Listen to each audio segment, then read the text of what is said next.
Guys, ಕೆಲವು ಸರ್ತಿ plan ಮಾಡಿ ಎಲ್ಲಿಗಾರು ಹೋಗೋದ್ಕಿಂತ ಸಡನ್ ಪ್ಲ್ಯಾನ್ ಅದು ಗೊತ್ತಾ, ಹಾಪ ಅನ್ಕೊಂಡ ಅದೇ ಸಕ್ಸಸ್ ಆಗ್ಬೋದು. ಹಾಗೆ ನಾವಿಬ್ಬರು ನಿನ್ನೆ ಕುತ್ಕೊಂಡು ಒಂದು ಪ್ಲ್ಯಾನ್ ಮಾಡ್ದೆ. ಇವತ್ತು ಬಸ್ಸಿನ ಇದ್ದಿದ್ದಿಲ್ಲ, ಒಂದು ಬ್ಯಾಗಲ್ಲಿ ಇಬ್ಬರು ಬಟ್ಟೆ ತುಂಬ್ಕೊಂಡು ಹೊರಟಿದ್ದೀಗ.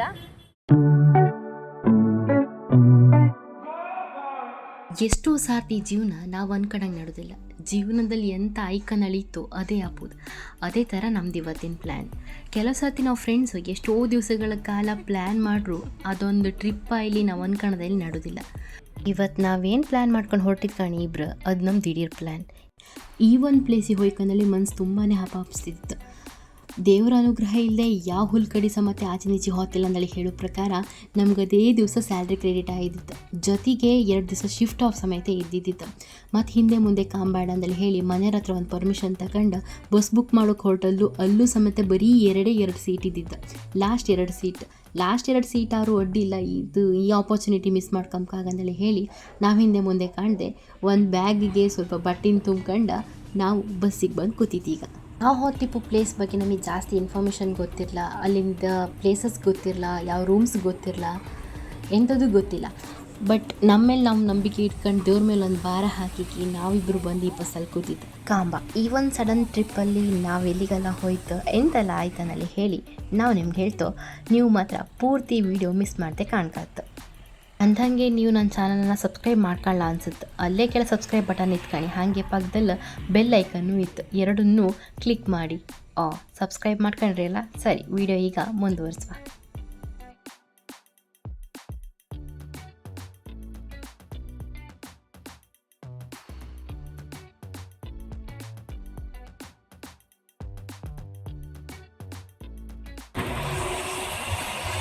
ನೋಡಿ ಗೈಸ್, ಸ್ಪೀಕರ್ ಘಾಟಲ್ಲಿ ಫುಲ್ ಫಾಗ್ ಎಫೆಕ್ಟ್ ಬಂದಿದೆ.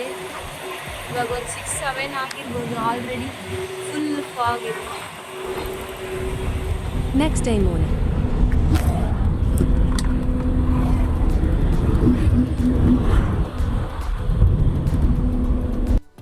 ಏನು ಅರ್ಥವೇ ಆಗ್ತಿಲ್ವೇ ಈ ಕೇಸು. ಎಳೆ ಮಗು ಆಗಿದ್ದಿದ್ರೆ ಓಕೆ, ಏನಿದು ಏನೋ ಗೊತ್ತಾಗ್ತಿಲ್ಲಪ್ಪ, ಗೊತ್ತಿಲ್ಲ, ಈ ಅರ್ಥ ಆಗ್ತಿಲ್ಲ. ಬೆಳಿಗ್ಗೆ 8 ಗಂಟೆಗೆ ನಾವು ನಮ್ಮ ಡೆಸ್ಟಿನೇಷನನ್ನು ರೀಚ್ ಆಗಿದ್ವಿ. ಅಂದಹಾಗೆ ನಾವು ಹೋಗಿದ್ದು ಗುರು ರಾಘವೇಂದ್ರ ಸ್ವಾಮಿಗಳ ಬೃಂದಾವನಕ್ಕೆ. ಸರ್ವ ಸಂಕಲ್ಪ ಸಿದ್ಧಿ ಪ್ರದಾಯಕಾಯ ಅಗಣಿತ ಗುಣಶೀಲ ತತ್ವ ಪ್ರದರ್ಶಕಾಯ ಮಧ್ವಮತ ಸಿದ್ಧಾಂತ ಪ್ರವರ್ಧನಾಯ ಪರಮ ಗುರು ಶ್ರೀ ಗುರು ರಾಘವೇಂದ್ರಾಯ ನಮಃ.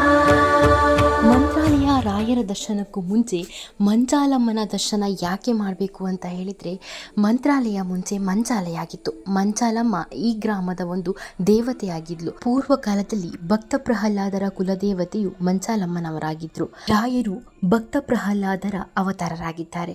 ಹಾಗಾಗಿ ರಾಯರ ಕುಲದೇವತೆಯಾಗಿರುವಂತಹ ಮಂಚಾಲಮ್ಮನ ದೇವಸ್ಥಾನಕ್ಕೆ ಮೊದಲು ಹೋಗಿ ನಂತರ ಮಂತ್ರಾಲಯದ ರಾಯರ ದರ್ಶನ ಪಡೆಯಬೇಕು. ನಾವು ಮಂತ್ರಾಲಯಕ್ಕೆ ಹೋಗಿದ್ದ ದಿವಸ ತುಂಬಾ ರಶ್ ಇದ್ರು ಜನ, ಆದರೂ ಕೂಡ ರಾಯರ ದರ್ಶನ ಸುಸೂತ್ರವಾಗಿ ನಮಗೆ ಸಿಕ್ಕಿತ್ತು. ರಾಯರ ದರ್ಶನ ಸಿಕ್ತಿರ್ಬೇಕಾದ್ರೆ ಏನೋ ಒಂಥರ ಎನರ್ಜಿ ದುಪ್ಪಟ್ಟು ಅನ್ನಿಸ್ತಾ ಇತ್ತು. ಎಲ್ಲರೂ ಹೇಳೋ ಪ್ರಕಾರ ನಮ್ಗೆ ಯಾವಾಗ ದೇವ್ರನ್ನ ನೋಡಬೇಕು ಆವಾಗ ಹೋಗೋಕ್ಕೆ ಸಾಧ್ಯ ಇಲ್ಲ, ದೇವರಿಗೆ ನಮ್ಮನ್ನು ನೋಡುವಂತಹ ಆಸೆ ಇದ್ರೆ ಮಾತ್ರ ದೇವರನ್ನು ಕಾಣಲಿಕ್ಕೆ ಸಾಧ್ಯ ಅನ್ನೋ ಥರನೇ ಇತ್ತು ಅಂತ ನಮ್ಗನ್ಸಿತ್ತು. ಆ ಥರ ಎನರ್ಜಿ ಪಾಸ್ ಆಗಿತ್ತು ಆ ದಿವಸ. ಯಾರಾದರೂ ಮಂತ್ರಾಲಯಕ್ಕೆ ಹೋಗೋ ಮುಂಚೆ ಆದಷ್ಟು ದೇವಸ್ಥಾನದ ರೂಮ್ಗಳನ್ನೇ ಬುಕ್ ಮಾಡ್ಕೊಂಡು ಹೋಗಿ. ನಾವು ಸಡನ್ ಪ್ಲ್ಯಾನ್ ಮಾಡಿ ಹೋಗಿದ್ದರಿಂದ ನಮಗೆ ದೇವಸ್ಥಾನದ ರೂಮ್ಗಳು ಯಾವುದೂ ಕೂಡ ಖಾಲಿ ಇರಲಿಲ್ಲ. ಹಾಗಾಗಿ ಪ್ರೈವೇಟ್ ರೂಮನ್ನೇ ಮಾಡ್ಕೊಳ್ಬೇಕಾಯಿತು. ಪ್ರೈವೇಟ್ ರೂಮ್ ಮಾಡ್ಕೊಳ್ಳೋದಾದರೆ ಸ್ವಲ್ಪ ಕಾಸ್ಟ್ ಜಾಸ್ತಿ ಆಗುತ್ತೆ. ಹಾಗಾಗಿ ನೀವು ಆದಷ್ಟು ದೇವಸ್ಥಾನದ ರೂಮನ್ನೇ ಬುಕ್ ಮಾಡಿಕೊಳ್ಳಿ. ರಾಯರು ಲೋಕ ಕಲ್ಯಾಣ ಮಾಡ್ತಾ ಉಡುಪಿಯಲ್ಲೂ ಕೂಡ 1 ವಾರಗಳ ಕಾಲ ನೆಲೆಸಿದ್ರಂತೆ. ರಾಯರಿಗೆ ಉಡುಪಿ ಶ್ರೀಕೃಷ್ಣನ ಮೇಲಿದ್ದ ಭಕ್ತಿ ಎಷ್ಟು ಮಹತ್ವದ್ದು ಗೊತ್ತಾ. ರಾಯರಿಗೆ ಕೃಷ್ಣ ಅಂತಂದರೆ ತುಂಬಾ ಒಲವು. ಕೆಲವೊಂದು ಸಾರಿ ಧ್ಯಾನಕ್ಕೆ ಕುಳಿತುಕೊಂಡ್ರೆ ಗಂಟೆಗಟ್ಟಲೆ ಮೈಮರಿತಾ ಇದ್ರಂತೆ. ಹೀಗೆ ಕುಳಿತಿರುವಾಗ ಒಂದು ಸಾರಿ ಕೃಷ್ಣನ ಕಾಲಿನ ಗೆಜ್ಜೆ ಕೇಳಿಸ್ತಂತೆ. ಸ್ವಲ್ಪ ಸಮಯದ ಬಳಿಕ ಕೊಳಲು ನಾದ ಗುಡಿಯ ಒಳಗಡೆಯಿಂದ ಅಲೆಯಲಿಯಾಗಿ ಹೊರಹೊಮ್ಮುವುದನ್ನು ಕೇಳಿಸ್ತಂತೆ. ಆ ನಾದ ಕಿವಿಯನ್ನ ಪ್ರವೇಶಿಸಿದೊಡನೆ ನೀಲಮೇಘ ಶ್ಯಾಮನ ದರ್ಶನ ಕೂಡ ಆಗತ್ತಂತೆ. ಅಲೌಕಿಕ ಅದ್ಭುತ ಸೌಂದರ್ಯವನ್ನು ಒಳಗಣ್ಣಿನಿಂದ ಮೈಮರೆತು ನೋಡುತ್ತಿದ್ದಂತೆ ರೂಪ ಕಣ್ಮರೆಯಾಗುತ್ತಂತೆ. ಪುನಃ ಎಷ್ಟೇ ಪ್ರಯತ್ನಿಸಿದರೂ ಧ್ಯಾನಕ್ಕೆ ಇಳಿದ್ರೂ ಆ ರೂಪ ಕಾಣಿಸ್ಲೇ ಇಲ್ವಂತೆ. ಆಗ ಬೇಸರದಿಂದ ರಾಯರು ಪಕ್ಕದಲ್ಲಿರುವಂತಹ ವೀಣೆಯನ್ನು ಎತ್ತುಕೊಂಡು ಭೈರವಿ ರಾಗವನ್ನು ಆಲಾಪನೆ ಮಾಡ್ತಾರಂತೆ. ಈ ಗೀತೆಗೆ ಒಲಿದ ಕೃಷ್ಣನು ತನ್ನ ಬಾಲರೂಪದಿಂದ ದರ್ಶನ ಕೊಡ್ತಾನಂತೆ. ತನ್ನ ಪುಟ್ಟ ಕಾಲುಗಳಿಂದ ತಾಳಕ್ಕೆ ತಕ್ಕಂತೆ ಕುಣಿತಾನಂತೆ.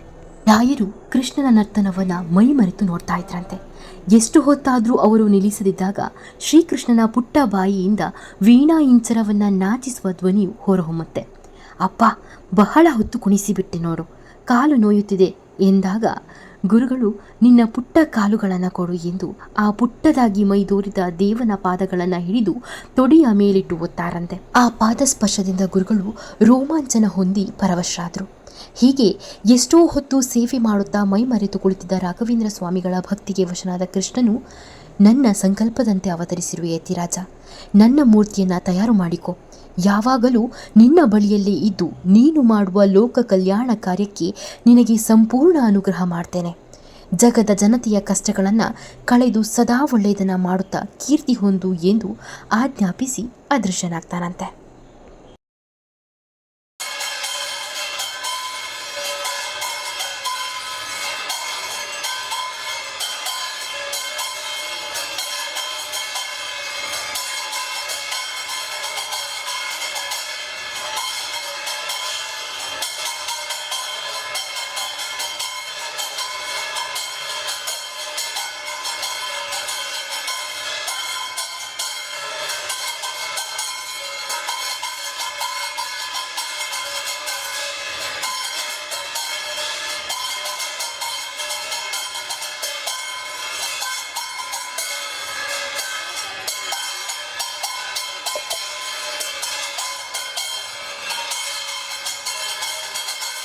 ನಾವು ನಿನ್ನೆ 6 ಗಂಟೆ ಬುಕ್ ಮಾಡಿದ್ದಲ್ಲ ಬಸ್ಸನ್ನು, ಇವತ್ತು ಬೆಳಿಗ್ಗೆ ರೀಚ್ ಆದೋ. ಇವತ್ತು ಬೆಳಿಗ್ಗೆಯಿಂದ ಒಂದು 11:15 ತನಕನೂ ರಾಯರ ದರ್ಶನನೇ ಆಯಿತಾ. ಸ್ವಲ್ಪ ಜನ ಫುಲ್ಲೆಲ್ಲ ಜಾಸ್ತಿ ಇದ್ದೀರ. ಹಾಗೆ ಈಗ 11:45 ಐತೆ ಟೈಮ್. 11:45 ಒಂದು 2-3 ಗಂಟೆ ಒಳಗೆ ಎಲ್ಲ ಪ್ಲೇಸಸನ್ನು ಕವರ್ ಮಾಡಿ ನಾವು ವಾಪಸ್ ಬರ್ತೀವಿ. ಯಾಕಂದರೆ 6 ಗಂಟೆಗೆ ಮಾತ್ರ ನಮಗೆ ಬಸ್ ಇರ್ತೀವಿ. ಆಯ್ತು, ನಾಳೆ ಮತ್ತೆ ಓದ್ತೀವಿ. ಒಂದಿನ ಅಷ್ಟೇ ಗೈಸ್, ಆಂಧ್ರ ಪ್ರದೇಶ ಮಂತ್ರಾಲಯದಲ್ಲಿ. ಇವರ ನಂಬರ್ ನಾನು ಡಿಸ್ಕ್ರಿಪ್ಷನಲ್ಲಿ ಹಾಕಿದ್ದೆ. ನಾವು ಇವ್ರನ್ನ ಕಾಂಟ್ಯಾಕ್ಟ್ ಮಾಡ್ಕೊಂಡು ಬಂದದ್ದು. ನಮಗೆ ಸ್ವಲ್ಪ ದೇವ್ರ ದರ್ಶನ ಎಲ್ಲ ಬೇಗ ಆಯ್ತಾ, ಮತ್ತು ಸ್ವಲ್ಪ ಹೆಲ್ಪ್ ಆಯ್ತು ಎಲ್ಲ ಕಡೆಯಲ್ಲೆಲ್ಲ ದೇವಸ್ಥಾನ ಎಲ್ಲ ತಿರುಗೋಕೆ. ಸೊ ಇವ್ರ ನಂಬರನ್ನು ನಾನು ಡಿಸ್ಕ್ರಿಪ್ಷನ್ ಹಾಕಿದ್ದೆ, ನೀವು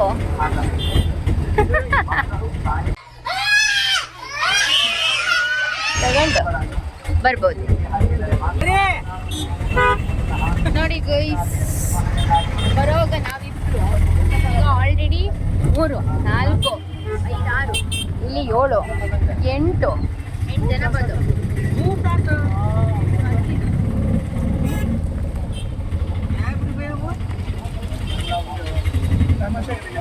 ನೋಡಿ ಗೈಸ್, ಹಿಂಗೆ ಇಷ್ಟು ಜನ ಹೋಗ್ತಾರೆ ಈ ರಿಕ್ಷಾದಲ್ಲಿ.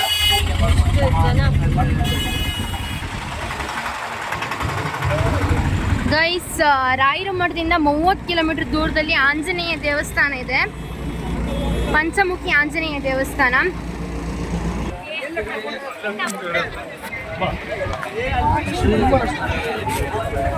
ಇಲ್ಲೂ ಕೂಡ ಸಿಕ್ಕಾಪಟ್ಟೆ ರಶ್ ಗೈಸ್, ಸಿಕ್ಕಾಪಟ್ಟೆ. ನಾವು ಎಂತ ಅನ್ಕೊಂಡಿದ್ದು ಗೊತ್ತಾ, ರಶ್ ಇದ್ದಿಲ್ಲ ಇದು ಬಂತಲ್ಲ, ರಶ್ ಇಪ್ಪುದಿಲ್ಲ ಅನ್ಕಂತ. ಬಟ್ ಇದು ಗುರುವಾರ ಥರನೇ ಫುಲ್ ರಶ್ ಇತ್ತು.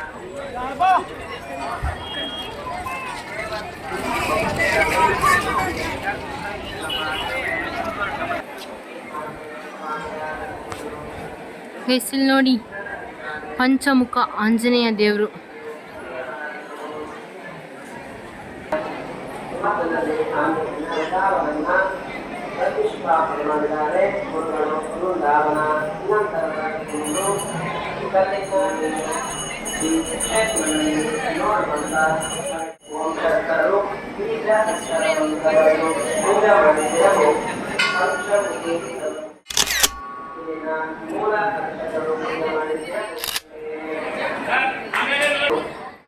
ಗೈಸ್, ಇಲ್ಲಿ ಸಿಕ್ಕಾಪಟ್ಟೆ ರಶ್ಶು. ಸೊ ನಾವು ಇಲ್ಲಿಂದ ಸ್ವಲ್ಪ ದೂರದಲ್ಲಿ ಲಕ್ಷ್ಮೀ ನಾರಾಯಣ ದೇವಸ್ಥಾನ ಇದೆ, ಸೊ ಆ ದೇವಸ್ಥಾನವನ್ನು ನೋಡಿಕೊಂಡು ಆಂಜನೇಯ ದೇವಸ್ಥಾನವನ್ನು ನೋಡ್ಲಿಕ್ಕಿದ್ದೀವಿ.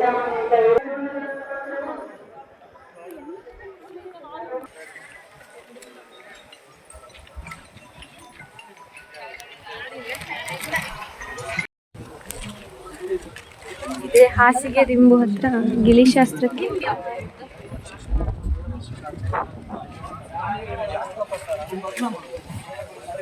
ಇಲ್ಲೆಲ್ಲ ಇರುವಂತ ಕಲ್ಲುಗಳೆಲ್ಲ ಹಾಸಿಗೆ ದಿಂಬು ತರಾನೇ ಜೋಡಿಸಿ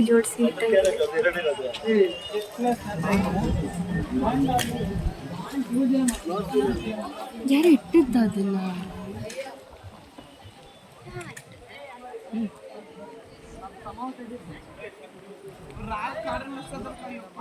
ಫುಲ್ ಕಾಲು ಸುಡ್ತಿತ್ತ. ನಮ್ಮ ಅಕ್ಕ ಓಡ್ತಾವಳೆ, ಇಲ್ಲಿಂದ ಅಲ್ಲಿ ತನಕ ಓಡ್ತಾವಳೆ. ಕಾಂತೆ ಕಣಿ ಕಣಿ ಇಸ್ಕೈ ಮೇಡಮ್ ಅವರಿಗೆ ಆಗ್ತಿಲ್ಲ. ಫುಲ್ ಸಿಕ್ಕಾಪಟ್ಟು ಬಿಸಿ ಓಡ್ತಾವಳೆ ನಮ್ಮ ಅಕ್ಕ. ಪಾಪ ಮಾರಿ. ಹಾಂ ಆಯಿತು, ಒಂದು ತಬ್ಲಿಗೆ ಹೋದಳು. ಕೆಪಾಸಿಟಿ ಮುಗೀತು ಗೈಸ್ ಇವ್ರದ್ದು. ಇವ್ರ ಕೆಪಾಸಿಟಿ ಮುಗ್ದಿದೆ. ಇಲ್ಲಿ ನೋಡಿ ಗಾಯ್ಸ್, ಇದು ಬಂಡೆಕಲ್ಲು ಹೆಂಗೆ ನಿಂತಿತ್ತಂತ. ಎಷ್ಟು ಚಂದ ಇತ್ತು ಇದು. ಬಹುಶಃ ನನಗೇನು ಕೈಗೆ ಕ್ಯಾಂಗ್ಸ್ರು ಹೋಗ್ತೇನೆ ಕೆಳಗೆ. ಅಯ್ಯೋ ಇವ್ಳು ಓಡ್ತಾವಳೆ ಅಲ್ಲಿ ಬಿಸಿಲು ಅಂತ.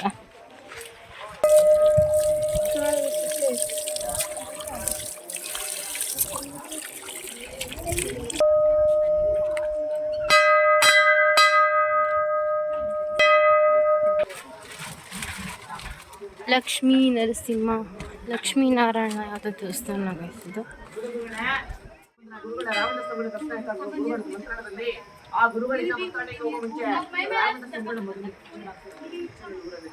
ಅಲ್ಲಿರೋದು ರಾಮದಾಸರ ಶಿಷ್ಯರ ಅಪ್ಪನಾಚಾರಿ. ಅಲ್ಲಿ ಆ ಭಿಕ್ಷಾನಿಕ ರಾಮದಾಸರ ಪಾದಯಾತ್ರೆ ಮಾಡಿಕೊಂಡು ರಾಮದಾಸಗಳು ಇಲ್ಲ ರಾಮದಾಸಗಳ ಬಂದು ಯಮನ ಹತ್ರ ಅನುಗ್ರಹ ತಗೊಂಡು ಪಂಚಮುಖ ತಪಸ್ಸು ಮಾಡಿದಾರ. 5 ಮುಖದ ಅಂಜನ ಸ್ವಾಮಿ ಪ್ರತ್ಯಕ್ಷಾಗಿ ಮೇಲೆ ಉಪಪಾದಿಯನ್ನು ನೋಡಿದ್ರ ಅಂಜನ 5 ಮುಖದ ಅಂಜನ ಸ್ವಾಮಿ ಇದೆ. ರಾಮದಾಸಗಳಿಗೆ ದರ್ಶನ ಪಡೆದಕ್ಕೆ ಪಂಚಮುಖದ ಚಿತ್ರಕ್ಕೆ 5 ಮುಖ ನೋಡಿಲ್ಲ. ಶಂಕು ಚಕ್ರ ನೋಡಿ ಗಂಧ ಚಿತ್ರ ಕಾಣಿಸುತ್ತಾ ಶಂಕು ಚಕ್ರ ಶ್ರೀ ಚಕ್ರ ಅಂತರದ್ದು ಕೊಡ್ತೀವಿ. ಬರೀ ನಮಸ್ಕಾರ ಮಾಡ್ಕೊಂಡು ಮುಂದೆ ಬನ್ನಿ, ಬೇರೆಯವ್ರಿಗೆ ಅವಕಾಶ ಕೊಡಿ.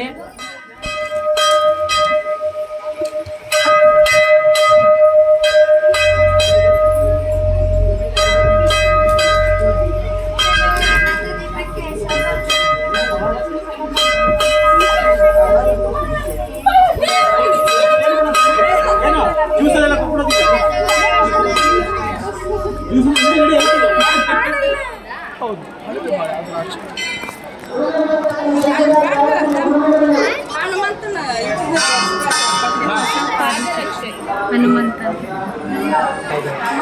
ಒಂದೇ ಕಲ್ಲಲ್ಲಿ ಹನುಮಂತನ ಫುಲ್ ಸ್ಕೆಚ್ ಮಾಡಿದ್ರು. ಜನರು ತುಂಬ ರಶ್ ಇದ್ದ ಕಾರಣ ನಮಗೆ ಪಂಚಮುಖಿ ಆಂಜನೇಯ ದೇವಸ್ಥಾನದಲ್ಲಿ ವಿಡಿಯೋ ಕ್ಲಿಪ್ಪನ್ನು ತೆಗಿಲಿಕ್ಕೆ ಆಗಲಿಲ್ಲ. ಹಾಗಾಗಿ ಅಲ್ಲಿಂದ ದೇವರಿಗೆ ಕೈ ಮುಗಿದು ನೆಕ್ಸ್ಟ್ ಹೊರಟಿದ್ದೆ ಬಿಚ್ಚಾಲೆಗೆ. ಬಿಚ್ಚಾಲೆನೂ ಕೂಡ ಪಂಚಮುಖಿ ಆಂಜನೇಯ ದೇವಸ್ಥಾನದಿಂದ ಒಂದು 16ರಿಂದ 20 ಕಿಲೋಮೀಟ್ರ್ ದೂರದಲ್ಲಿತ್ತದು. ಸೊ ನಾವು ಅಲ್ಲಿಂದ ಬಿಚ್ಚಾಲೆಗೆ ಹೊರಟ್ವಿ.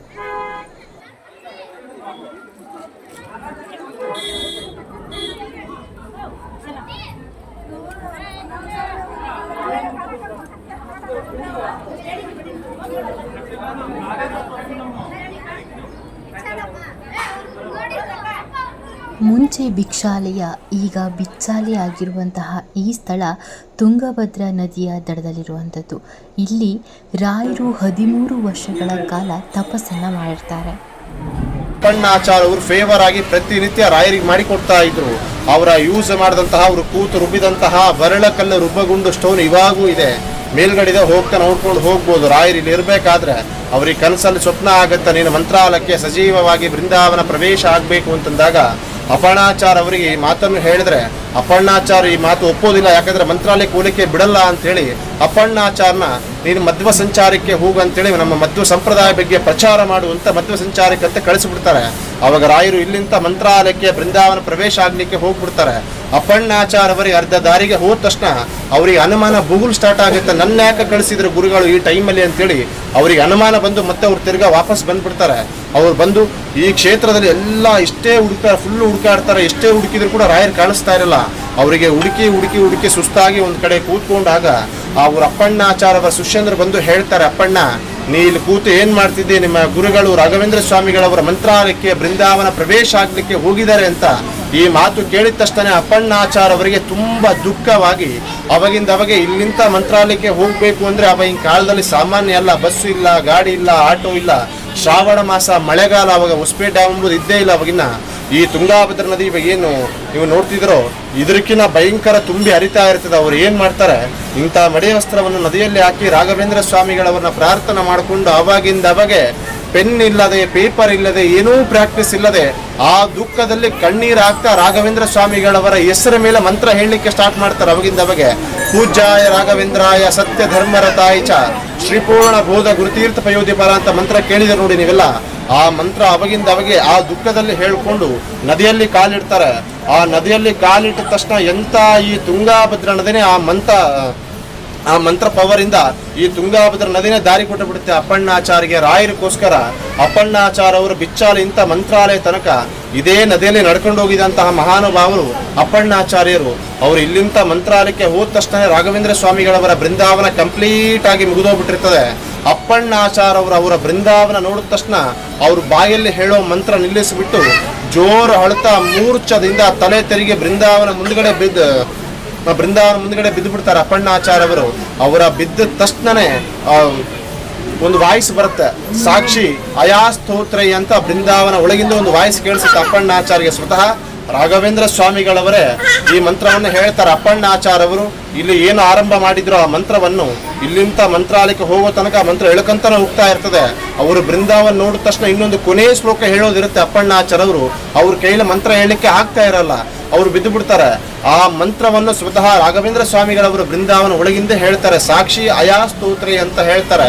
ಇದು ಅರ್ಥ ಏನಂದ್ರೆ, ಇಷ್ಟೊತ್ತು ನೀನು ನನ್ನ ಮಂತ್ರ ಹೇಳ್ಕೊಂಡು ನನ್ನ ಹೆಸರ ಮೇಲೆ ಮಂತ್ರ ಹೇಳ್ಕೊಂಡು ಬಂದಿದೆಯಲ್ಲ, ಆ ಮಂತ್ರಕ್ಕೆ ಹೈಗ್ರೀವ ದೇವರೇ ಸಾಕ್ಷಿ ಇದ್ದಾರೆ ಅಂತ ಹೇಳ್ತಾರೆ ಮಂತ್ರ ಮುಖಾಂತರ.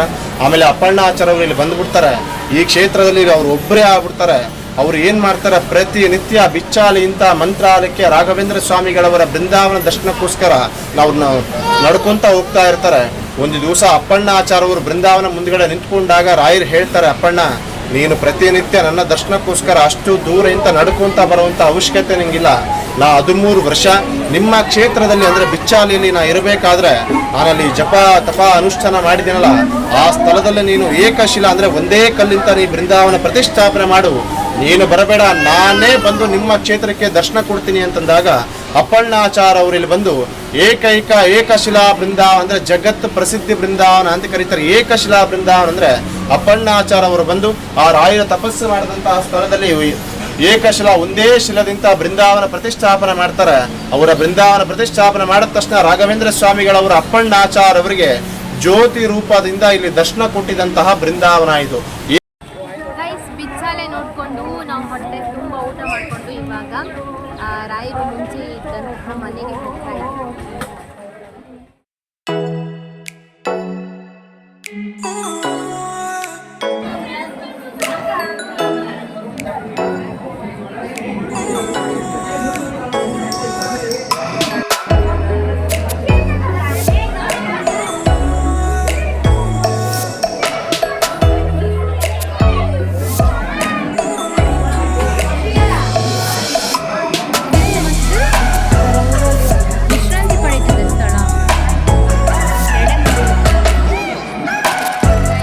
ಮಂತ್ರಾಲಯದಲ್ಲೆಲ್ಲ ದೇವರ ದರ್ಶನ ಮಾಡಿಕೊಂಡು ಎಲ್ಲ ಕಡೆ ದೇವ್ರುಗಳನ್ನ ನೋಡಿಕೊಂಡು ಚೆಕ್ಔಟ್ ಮಾಡ್ತಾ ಇದ್ದೀವಿ. ಟೈಮ್ ಆಯಿತು, 3:15 6 ಗಂಟೆಗೆ ಬಸ್ ಇತ್ತು. ಒಂದು ಚಹಾ ಕುಡ್ಕೊಂಡು ಮತ್ತೆ ಊರಿಗೆ ಬಾಯ್.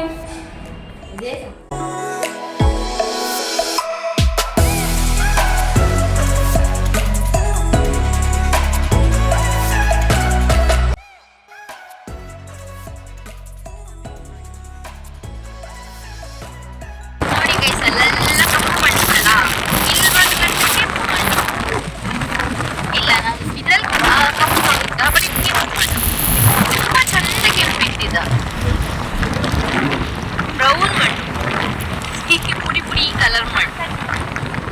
ಇಲ್ಲಿ ಕಾಣಿ ಆಚೆಗೆ ಕಪ್ಪು ಮಣ್ಣು, ಈಚೆಗೆ ಕೆಂಪು ಮಣ್ಣು. ಈಚೆಗೆ ನೀವು ಭತ್ತ ನಡ್ಕೊಳ್ಳ, ಆಚೆಗೆ ಬೇಕಾದ್ರೆ ನೀವು ಹತ್ತಿ ನಡ್ಕೊಳ್ಳ.